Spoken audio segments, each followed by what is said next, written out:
জামুগুৰিহাটৰ গমেৰীপালত সদৌ অসম গোৰ্খা ছাত্ৰ সন্থাৰ উদ্যোগত আৰু সমূহ আঞ্চলিকৰ সহযোগত গোৰ্খা নৱাগত আদৰণি সভা সম্পন্ন। জামুগুৰিহাটৰ গমেৰীপালত সদৌ অসম গোৰ্খা ছাত্ৰ সন্থাৰ উদ্যোগত আৰু সমূহ আঞ্চলিকৰ সহযোগত গোৰ্খা নৱাগত আদৰণি সভা সম্পন্ন হয়। পুৱাই সংগঠনৰ পতাকা উত্তোলন কৰাৰ পিছতেই অঞ্চলৰ জাতীয় বীৰ শ্বহীদসকলৰ প্ৰতি গভীৰ শ্ৰদ্ধাঞ্জলি জ্ঞাপন কৰি স্মৃতি তৰ্পণৰ পিছতেই জামুগুৰিহাটৰ ত্যাগবীৰ হেমবৰুৱা মহাবিদ্যালয়ৰ নতুন শিক্ষাৰ্থীসকলে পৰিৱেশন কৰা এটি সমবেত সংগীতেৰে মূল সভা শুভাৰম্ভ হয়। উক্ত সভাত মুখ্য অতিথিৰ আসন অলংকৃত কৰে সদৌ অসম গোৰ্খা ছাত্ৰ সন্থাৰ কেন্দ্ৰীয় সভাপতি সুনীল ছেত্ৰীয়ে।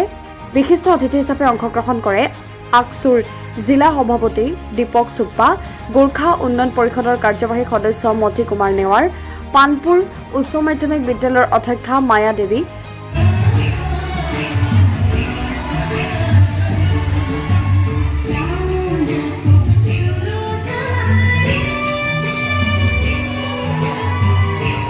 হিচাপে অংশগ্ৰহণ কৰে বিশ্বনাথ মহাবিদ্যালয়ৰ অধ্যক্ষ চিন্তামণি শৰ্মাৰ লগতে বহুকেইজন বিশিষ্ট ব্যক্তিয়ে।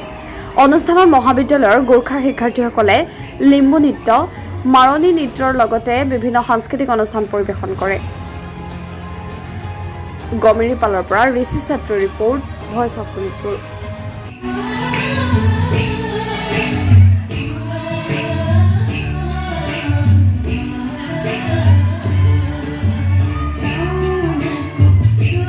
আজি সদৌ অসম গোৰ্খা ছাত্ৰ সন্থাৰ উদ্যোগত মহাবিদ্যালয়ত অধ্যয়নৰত ছাত্ৰ ছাত্ৰীসকলৰ এটি সমাৱৰ্তনৰ আয়োজন হৈছিলে।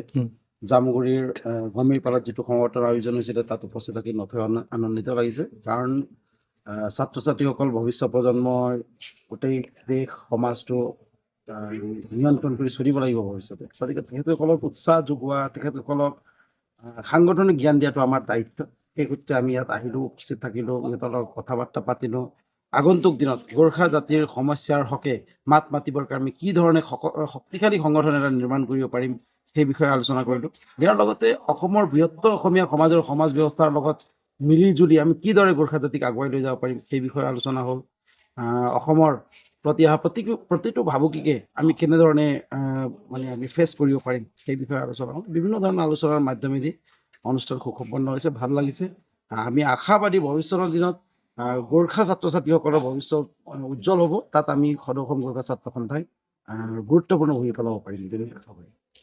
প্ৰত্যেক কলেজত যেনেকা নেপালীত মেজৰ হ'ব লাগে সেইটো বিষয়ে কি ক'ব? নাই চাওক, এতিয়া আমাৰ এটা কথা, আমাৰ কিছু বছৰ পূৰ্বে আমাৰ যিমান গোৰ্খা ৰাইজ আছে, যিমান গোৰ্খা দল সংগঠন আছে, সকলোৱে আমি একেমুখে এটা কথা কৈছিলোঁ যে আমাক নেপালী মাধ্যম নালাগে। এই কথাটো আমি কোৱা কথা নাই, আমাৰ পূৰ্বপুৰুষ কালৰ কোৱা কথা যে আমি য'তেই আমাৰ গোৰ্খা জনগোষ্ঠীৰ বসবাস আছে তাত আমি অসমীয়া মাধ্যমৰ বিদ্যালয়ে খুলিছোঁ। বেলেগ জাতি জনগোষ্ঠীৰ নিচিনা আমি বেলেগ মাধ্যমৰ বিদ্যালয় খোলা নাছিল। আমি অসমীয়া মাধ্যমৰ বিদ্যালয় খুলি সেয়া লাগিলে বিষ্ণুলাল উপাধ্যায় হওক, সেয়া লাগিলে প্ৰসাদ সিং চুব্বাই হওক, সেয়া লাগিলে আমাৰ বেলেগ যিমান মনীষী আছে সকলোৱে হওক। কিন্তু এতিয়া তাৰ পৰিৱৰ্তে আমিওতো এটা ভাষা পঢ়িব পাব লাগিব।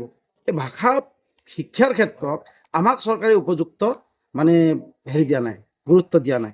এই ক্ষেত্ৰত আমি বাৰে বাৰে শিক্ষামন্ত্ৰী ডাঙৰীয়াক কৈছোঁ যদিও তেখেতৰ গুৰুত্বটো সিমান কিন্তু সন্তোষজনক নহয়। আমি আশাবাদী যে বিশেষকৈ গোৰ্খা সম্প্ৰদায়ক প্ৰতিনিধিত্ব কৰা বিভিন্নজন MLA আছে অথবা গোৰ্খা জনগোষ্ঠী অধ্যুষিত অঞ্চলৰ MLA বিলাকে এই ক্ষেত্ৰত উচিত পদক্ষেপ গ্ৰহণ কৰিব লাগিব। তেখেতসকলৰো ভূমিকা আছে। কাৰণ যদি চৰকাৰে যদি সঁচাকৈ আমাৰ নিবেদনবিলাক নুশুনে তেতিয়াহ'লে আমি কিন্তু বিদ্ৰোহী হ'বলৈ বাধ্য হ'ম, আমি কিন্তু প্ৰতিবাদ কৰিবলৈ বাধ্য হ'ম। কিন্তু সেই বাধ্যতাৰ মূৰলৈকে আমাক যাতে নিনিয়ে, সকলো গোৰ্খা অধ্যুষিত অঞ্চলৰ ছাত্ৰ ছাত্ৰীসকলে কমচে কম এটা ভাষা নিজৰ মাতৃভাষাটো পঢ়িবৰ কাৰণে সুবিধা পায়, সেয়া আমাৰ দাবী। আৰু আমি দাবী বাৰে বাৰে সকলোকে কৈ আহিছোঁ, আমাৰ মেমৰিণ্ডামৰ কথাবিলাক উল্লেখ কৰি আহিছোঁ। আমাৰ আবেদনক যদি তেখেতসকলে গুৰুত্ব নিদিয়ে কিন্তু অনাগত দিনত গোৰ্খা ছাত্ৰ সন্থা কিন্তু তীব্ৰভাৱে ইয়াৰ বিৰোধিতা কৰি যাব কিন্তু।